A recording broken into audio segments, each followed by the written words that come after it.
नमस्कार, मी स्नेहल गरपणकर. SP9 मराठीमध्ये आपले स्वागत. तर पाहूयात आजच्या टॉप 9 न्यूज. ऊस दराची कोंडी फुटल्यानंतर माजी खासदार राजू शेट्टी यांचे ठिकठिकाणी जल्लोषी स्वागत करण्यात आले. जयसिंगपूर शिरोळ येथे स्वागत झाल्यानंतर शेट्टी यांनी आई रत्नाबाई यांची निवासस्थानी भेट घेऊन आशीर्वाद घेतला. शेतकऱ्यांना न्याय देऊनच तू घरी आलास अशा भावना आई रत्नाबाई यांनी यावेळी व्यक्त केल्या. ऊस दराची कोंडी फुटल्यानंतर माजी खासदार राजू शेट्टी यांची ठिकठिकाणी जल्लोषी स्वागत करण्यात आले. जयसिंगपूर शिरोळ येथे स्वागत झाल्यानंतर शेट्टी यांनी आई रत्नाबाई यांची निवासस्थानी भेट घेऊन आशीर्वाद घेतला. शेतकऱ्यांना न्याय देऊनच तू घरी आलास अशा भावना आई रत्नाबाई यांनी यावेळी व्यक्त केल्या.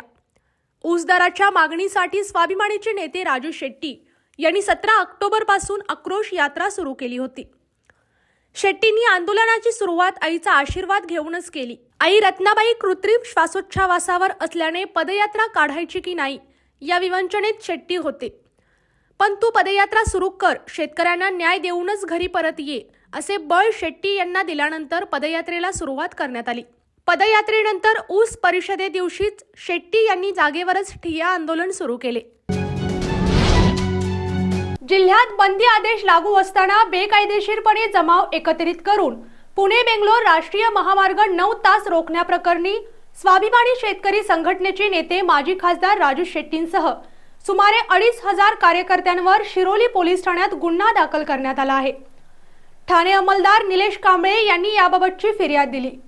जिल्ह्यात बंदी आदेश लागू असताना बेकायदेशीरपणे जमाव एकत्रित करून पुणे-बेंगलोर राष्ट्रीय महामार्ग 9 तास रोखल्याप्रकरणी स्वाभिमानी शेतकरी संघटनेचे नेते माजी खासदार राजू शेट्टींसह सुमारे 2,500 कार्यकर्त्यांवर शिरोली पोलीस ठाण्यात गुन्हा दाखल करण्यात आला. ठाणे अंमलदार निलेश कांबळे यांनी याबाबतची फिर्याद दिली आहे. मागील हंगामातील ऊसाला 100 रुपये व चालू हंगामात तुटणाऱ्या ऊसाला 3,500 रुपये दर द्यावा याबाबत माजी खासदार शेट्टी यांनी सुमारे 1.5 महिना कोल्हापूर जिल्ह्यात आंदोलन केले होते. दराचा योग्य तोडगा निघाला नसल्यामुळे राजू शेट्टी यांनी गुरुवारी शेतकरी व कार्यकर्त्यांचा मोठा जमाव गोळा करून सभा घेत मिरवणूक काढत पुणे-बेंगलोर राष्ट्रीय महामार्गावर चक्काजाम आंदोलन केले होते. हे आंदोलन सुमारे 9 तास सुरू होते. यामुळे राष्ट्रीय महामार्गावरील वाहतूक खोळंबली होती. प्रवाशांना याचा नाहक त्रास सहन करावा लागला होता. गेल्या काही दिवसांपासून हाजगोळी, नगरगाव, धामणे परिसरात असलेल्या हत्तीने बुधवारी रात्री आपला मोर्चा जंगमहट्टी कलिवडे भागात वळवला असून ऊस, भात व नाचणी पिकांचे मोठ्या प्रमाणात नुकसान केले आहे. हाजगोळी परिसरात हत्तीचा धुमाकूळ सुरूच. ऊस लवकर उचल करण्याची मागणी गेल्या काही दिवसांपासून हाजगोळी, नरगाव, धामणे परिसरात असलेल्या हत्तीने बुधवारी रात्री आपला मोर्चा जंगमहट्टी कलिवडे भागात वळवला असून ऊस, भात व नाचणी पिकाचे मोठे नुकसान सुरू आहे.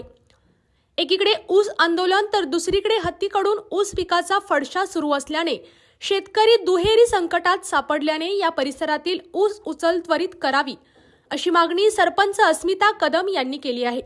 जंगमहट्टी धरण परिसरात हत्ती तळ ठोकून असून बुधवारी रात्री त्याने ज्योतिबा कदम, दत्तू भोगुलकर, देवानंद कदम, गुंडू गावडे, विठ्ठल पाटील, गोपाळ गावडे यांच्या ऊस, भात व नाचणी पिकाचे मोठे नुकसान केले आहे. ऊस आंदोलन व हत्ती उपद्रवामुळे शेतकरी मेटाकुटीला आला असून हतबल वनविभाग केवळ पंचनाम्यापलीकडे काहीच करत नाही. त्यामुळे या परिसरात ऊसाची उचल लवकर करण्यासाठी तहसीलदार राजेश चव्हाण यांनी कारखान्यांना सूचना करावी, जेणेकरून अधिकचे नुकसान टाळता येईल अशी मागणी सरपंच कदम यांनी त्यांच्याकडे केली आहे.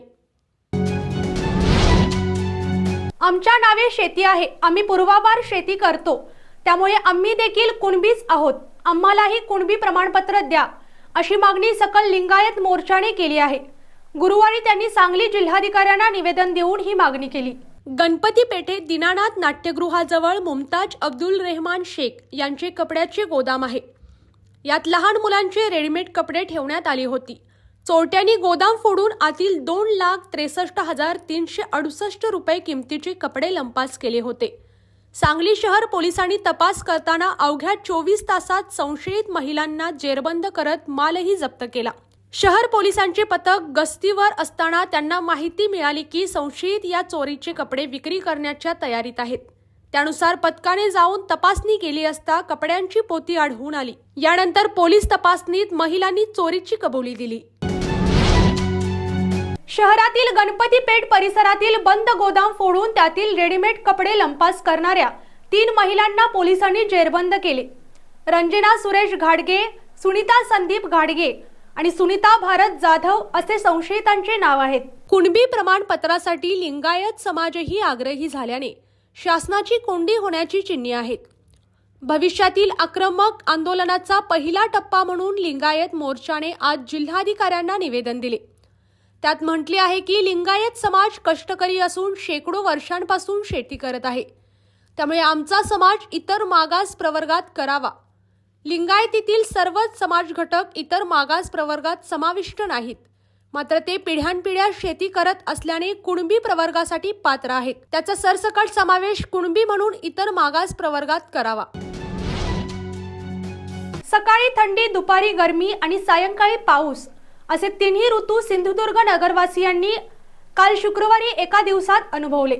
दुपारी 4:30च्या सुमारास सिंधुदुर्ग नगरीसह जिल्ह्यातील ठिकठिकाणी गडगडाटीसह मुसळधार पावसाने हजेरी लावली। सकाळी थंडी, दुपारी गरमी आणि सायंकाळी पाऊस असे तिन्ही ऋतू सिंधुदुर्ग नगरवासियांनी काल शुक्रवारी एका दिवसात अनुभवले। दुपारी 4:30च्या सुमारास सिंधुदुर्ग नगरीसह जिल्ह्यात ठिकठिकाणी गडगडाटासह मुसळधार पावसाने हजेरी लावली। अचानक पाऊस पडल्याने शेतकऱ्यांची मात्र तारांबळ उडाली। सकाळी वातावरणात गारवा होता, दुपारी कडक ऊन पडल्याने गरमीही वाढली होती। शिवाय दुपारनंतर जिल्ह्यातील वातावरण ढगाळ बनले होते आणि दुपारी 4:30च्या सुमारास गडगडाटासह मुसळधार पाऊस पडला। त्यामुळे जिल्हावासियांनी हिवाळा, उन्हाळा आणि पावसाळा हे तिन्ही ऋतू एका दिवसात पाहायला मिळाले। एसटी बँकेतील गुणरत्न सदावर्ते यांच्या मनमानी कारभाराला कंटाळून राज्यातील 14 संचालकांनी गुरुवारी सदावर्ते यांनी बोलवलेल्या संचालक मंडळाच्या बैठकीला थेट दांडी मारली। याबाबत एसटी महामंडळाच्या कर्मचाऱ्यांमध्ये उलटसुलट चर्चा सुरू आहे। एसटी बँकेतील गुणरत्न सदावर्ते यांच्या मनमानी कारभाराला कंटाळून राज्यातील 14 संचालकांनी गुरुवारी सदावर्ते यांनी बोलावलेल्या संचालक मंडळाच्या बैठकीला थेट दांडी मारली। आपले मोबाईल फोनही बंद ठेवले आहेत, त्यामुळे सत्तापालट होती की हे पेल्यातील वादळ ठरते। याबाबत एसटी महामंडळाच्या कर्मचाऱ्यांमध्ये उलटसुलट चर्चा सुरू आहे। 6 महिन्यांपूर्वी एसटी बँकेची निवडणूक झाली, याची चर्चा राज्यभरात झाली होती। एसटी बँकेत एसटी कर्मचाऱ्यांच्या अधिकृत संघटनेला मात देऊन सदावर्ते यांनी आपले एकतर्फी पॅनेल विजयी केले होते। बँकेची सत्ता आणि धुरा हाती आल्यानंतर सदावर्ते यांनी कोणताही बँकिंग व्यवस्थापनाचा अनुभव नसताना आपल्या मेहुण्यास व्यवस्थापकीय संचालक पदावर नियुक्त केले। या कालावधीत बँकिंग व्यवहारावर रिझर्व्ह बँकेनेही काही सूचना केल्या, मात्र त्यांचे पालन न करता उलट मनमानी कारभार केला। सांगली जिल्ह्यातील नदीचे पात्र बहुतेक ठिकाणी कोरडे पडले आहे, त्यामुळे नदीकाठासह अनेक गावातील पिण्याच्या पाण्याचा व सिंचनाच्या पाण्याचा प्रश्न गंभीर झाला आहे। या पार्श्वभूमीवर कृष्णा नदीकाठात दरमहा 5 टीएमसी पाणी सोडण्यात येणार असल्याची माहिती आमदार अनिल बाबर यांनी दिली। सांगली जिल्ह्यातील नदीचे पात्र बहुतेक ठिकाणी कोरडे पडले आहे, त्यामुळे नदीकाठासह अनेक गावातील पिण्याच्या पाण्याचा व सिंचनाच्या पाण्याचा प्रश्न गंभीर झाला आहे। या पार्श्वभूमीवर कृष्णा नदीपात्रात दरमहा 5 टीएमसी पाणी सोडण्यात येणार असल्याची माहिती आमदार अनिल बाबर यांनी दिली। मुख्यमंत्री एकनाथ शिंदे यांनी याबाबतचे आदेश संबंधित विभागाला दिले असल्याचेही आमदार बाबर यांनी सांगितले। आमदार बाबर म्हणाले की कृष्णा नदीतून पाणी उपसा मोठ्या प्रमाणात झाल्याने गेल्या काही दिवसांपासून सांगली जिल्ह्यातील नदीचे पात्र बहुतेक ठिकाणी कोरडे पडले आहे।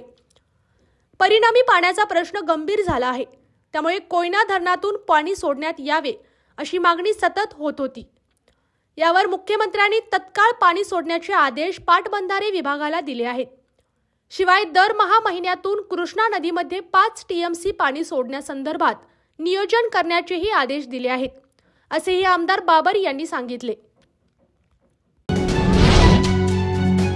कोलोली येथे आज विविध कामांच्या पायापूजनाचा शुभारंभ करण्यात आला असून लवकरच कामे पूर्ण करण्यासाठी आपण कटिबद्ध असल्याचे मत गटनेते व माजी सरपंच विकास पाटील यांनी व्यक्त केले। पन्हाळा तालुक्यातील कोलोली येथील ग्रामपंचायतीच्या वतीने आज विविध विकास कामांचा पायापूजन शुभारंभ करण्यात आला। यामध्ये कोलोलीपैकी शेलारवाडी पाणी पुरवठा पाईपलाईनचे भूमिपूजन तसेच नवीन अंगणवाडी पायापूजन व पूरग्रस्त वसाहतमधील गटारीचे भूमिपूजन गटनेते व माजी सरपंच विकास पाटील यांसह सरपंच पवित्रा कांबळे, उपसरपंच PR पाटील, राजाराम परीट, दत्ता पाटील, हिंदूराव पाटील, माजी CID पोलीस निरीक्षक राजाराम भोसले, नारायण शेलार, शाहीर विक्रम कांबळे, रोहित पाटील, अरविंद जाधव, राजाराम सुतार, सचिन पाटील, कोंडीराम किंद्रे, पांडुरंग पवार, शंकर पवार यांसह नागरिक उपस्थित होते. आजच्या टॉप 9 न्यूज इथे संपल्या. पुन्हा भेटूत नव्या बातम्यांसोबत. तोपर्यंत तुम्ही पाहत राहा SP9 Marathi. Your time your news. धन्यवाद.